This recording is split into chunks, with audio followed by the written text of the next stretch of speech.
নমস্কাৰ হিমন্ত মামা আমাৰ বিদ্যালয়খন ৰক্ষা কৰক আমাৰ বিদ্যালয়খন ভাঙি লৈ গৈছে নদীটো আমাৰ স্কুলখন ৰক্ষা কৰক কোন নদীয়ে ভাঙি লৈ গৈছে বেকি নদীয়ে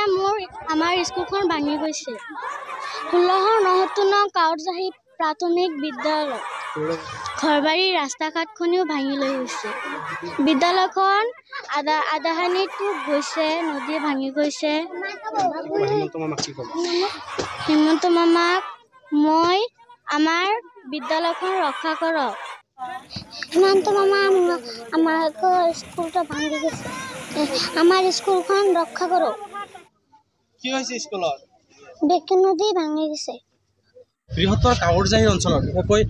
কলগাছিয়াৰ বেছিমাৰী মোৱামাৰী আৰু কাহৰজাহী অঞ্চলত যি বেকি নদীৰ কালৰূপ ধাৰণ কৰিছে যোৱা ৩টা বছৰে এইখিনি ঠাইৰ কমচে কম 200টা পৰিয়াল ইতিমধ্যে বেকি নদীত যা গ'ল ৰাস্তা ঘাট কিন্তু যাতায়াত অৱস্থা খুব বেয়া হৈ আছে আজি কিন্তু স্কুলৰ ছাত্ৰ ছাত্ৰীয়ে আজি প্ৰতিবাদ কৰিবলৈ বাধ্য হৈছে অসমৰ সন্মানীয় মুখ্যমন্ত্ৰী ডাঙৰীয়াক তেওঁলোকে কিন্তু অনুৰোধ কৰিবলৈ বাধ্য হৈছে কিয়নো কাহৰজাহী অঞ্চলত দুখন বিদ্যালয় আছিলে ইতিমধ্যে কিন্তু এখন বিদ্যালয়ৰ নদীৰ বুকুত কিন্তু যা গ'ল এখন দ্বিতীয়খন বিদ্যালয় যদি এই বিদ্যালয়খন কিবা কৰি চৰকাৰে ৰক্ষা নকৰে তেতিয়াহ'লে কিন্তু এই ছাত্ৰ ছাত্ৰী আজি প্ৰতিবাদ কৰিবলৈ বাধ্য হ'ল এই ছাত্ৰ ছাত্ৰী কিন্তু অধ্যয়ন কৰিবলগীয়া কোনো জাগা নাথাকিব ছাত্ৰ ছাত্ৰীয়ে উপায়বিহীন হৈ আজি কিন্তু তেওঁলোকে নদীৰ পাৰত স্কুলৰ যেহেতু স্কুলৰ বাউণ্ডেৰী ৱালখন আপোনালোকে চাইছে ইতিমধ্যে যা গৈছে যা যোৱাৰ পিছত ডিচি উপায়ুক্ত মহোদয়ে কিন্তু কিছু কাম কৰিছে যদিও কিছু কাম কৰিছে কিন্তু নদীৰ যি কালৰূপ নদীৰ যি তাণ্ডৱ চলাইছে এই কাম কিন্তু যথেষ্ট নহয় সেইবাবে ছাত্ৰ ছাত্ৰীসকলে অসমৰ মুখ্যমন্ত্ৰী হিমন্ত বিশ্ব শৰ্মা ডাঙৰীয়াক তেওঁলোকে অনুৰোধ জনাইছে যে অতি সোনকালে যাতে এই কামখিনি কৰি এই স্কুলখন এই বিদ্যালয়খন ৰক্ষা কৰে নহ'লে কিন্তু তেওঁলোকৰ অধ্যয়ন কৰিবলগীয়া কোনো জাগা নাথাকিব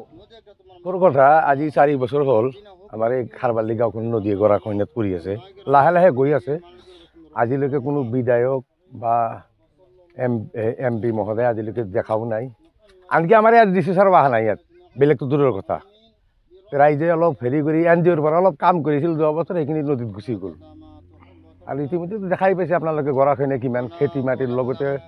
বস্তি বাৰী যাৰ যি আছে গোটেইখিনি নদীত যা গৈছে আৰু 150 ঘৰৰ ওপৰত আনুমানিক তেওঁলোকে ক'ত আছে এতিয়া কোনোবা বেলেগ ফালে গৈছে কোনোবা চৰত আছে কোনোবা ভাড়া ঘৰত আছে কোনোবা হেৰি কাবাৰ মাটি অলপ ঠিকা লৈ তেনেকুৱা আছে আৰু তেনেকুৱা আৰু কিছুমান ৰাস্তাটো আছে কিছুমান ঘৰ চৰ উঠাই কেনে ৰাস্তাত থৈ দিছে বেলেগৰ ঘৰত আশ্ৰয় লৈ আছে এনেই এই ক্ষেত্ৰত অসমৰ মাননীয় মুখ্যমন্ত্ৰীক কি ক'ম আৰু টানি অনুৰোধ জনাওঁ যাতে আমাৰ এই গাঁওখন ৰক্ষা কৰে তেখেতৰ উন্নয়ন পুঁজিৰ পৰা যদি কিবা অলপ আমাক সহায় কৰে অলপ কৰিলে হ'ল আমাক বেছি নালাগে গৰাখহনীয়াখিনি প্ৰতিৰোধ কৰি দিলে হ'ল আমি বেলেগ একো নোখোজো এই নদীৰ পাৰত আজি সমূহীয়া মোনাজাত কৰিলে ইয়াৰ কাৰণ এতিয়া আল্লাহৰ ওপৰত ভৰসা কৰি কেনে আমি মোনাজাত কৰিছোঁ যাতে আল্লাহে ৰক্ষা কৰে